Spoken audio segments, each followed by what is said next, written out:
This is Professor Antonio S. Marajas, and this is Advanced Digital Technique.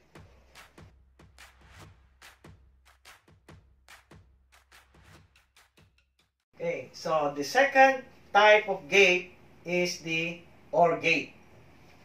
So, OR gate is a gate with two or more input signals.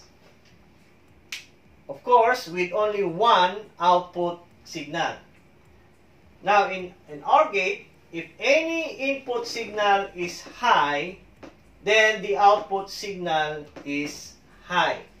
That is our OR gate. So, we have here a symbol of an OR gate, no? This is the symbol for a two-input OR gate. So we have input A and input B. And let's say we represent the output of an OR gate with Y. The output here becomes A plus B. The plus sign here means OR. That represents this particular symbol. Now, again, this is for a two-input OR gate, no? So, symbol for two-input OR gate. So, again, the OR gate here is represented by inputs A and B. Okay, so if you notice that the symbol here has a curve at the input part, so that we can differentiate this later with the another type of gate. Now, for the truth table, we have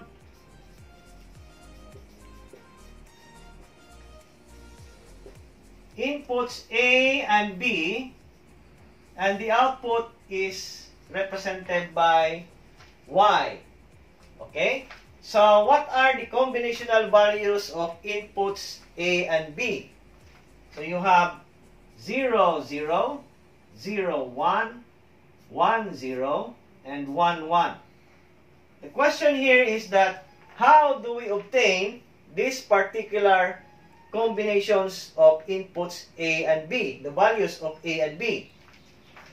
So, you have 2, that is binary, 2 to the 2. This 2 here represents the number of inputs. So, in this case, A and B. So, that is equivalent to 4. So, you have 4 combinations. No? So, what are the combinations? You start with, in decimal numbers, you start counting with 0, then 1, 2, and then 3. Okay? So, in our previous discussion in Digital 1, we convert 0 into digital form using 2 bits. You have 0, 0. And then for 1, you have 0, 1.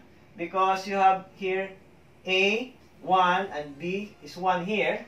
So if you want to get the value of 0, so it is represented in binary form as 0, 0 in our conversion. And for 1, you have 0, you make the 0, and this one here is 1.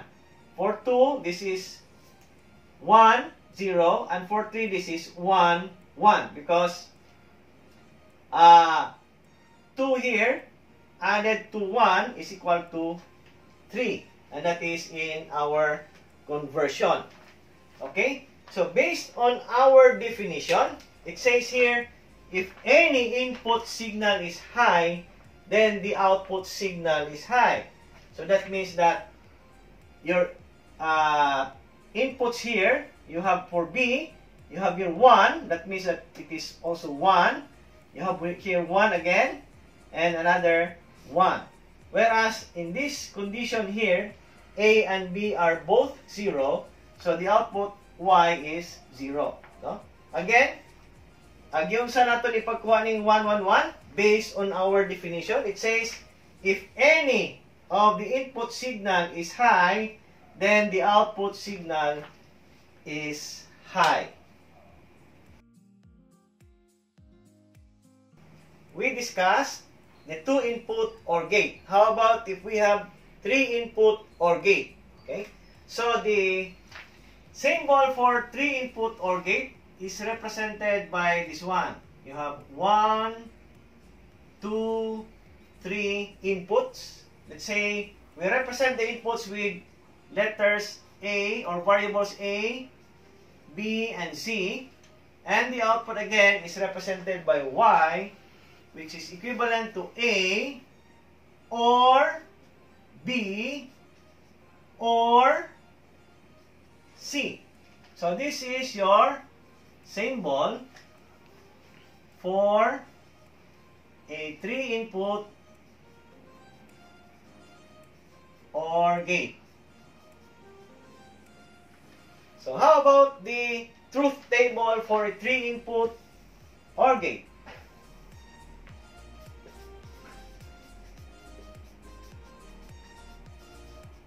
So we have inputs again, based on our symbol. We have inputs represented by A, B, and C. And the output is represented by Y. So how do we obtain the combinational values of A, B, and C?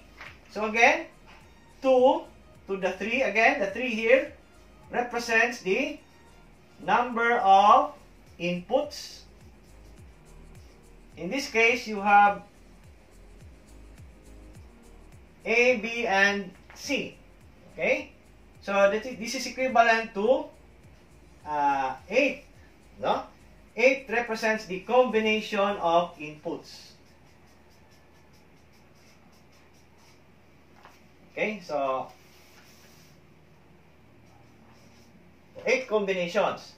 So what are the combinations? Again, we have in decimal numbers, you have 0, 1, 2, 3, 4, 5, 6, and 7. So, 8 combinations. In binary form, that is what? 0, 0, 0. Because this is what? 1, 2, and 4. So, for 1, you make this 0, 0, and then 1. For 2, you have 0. Then this is 2 here. So, you have 1. And then this is 0. For 3, you add 2 plus 1 is 3. So, you make this 1, 1. And this one here is 0. For 4, you have 1, 0, 0. For 5, you add 4 and 1. So, you make this 1. This is 0. And then 1 for 5. And then for 6, you have 4 plus 2 is 6. So, you have 1, 1, then you make this 0. And then for 7, you have 1, 1, 1. So based on our definition, the output of your 3-input OR gate, which is represented by Y, is equal to what? So this one here is 0. Based on our definition, if any input signal is high, the output signal is high. So you have here high, no? So you have 1, high input, 1. You have high input, another 1, 1, 1, 1, and then 1. So this is our output for a 3-input OR gate.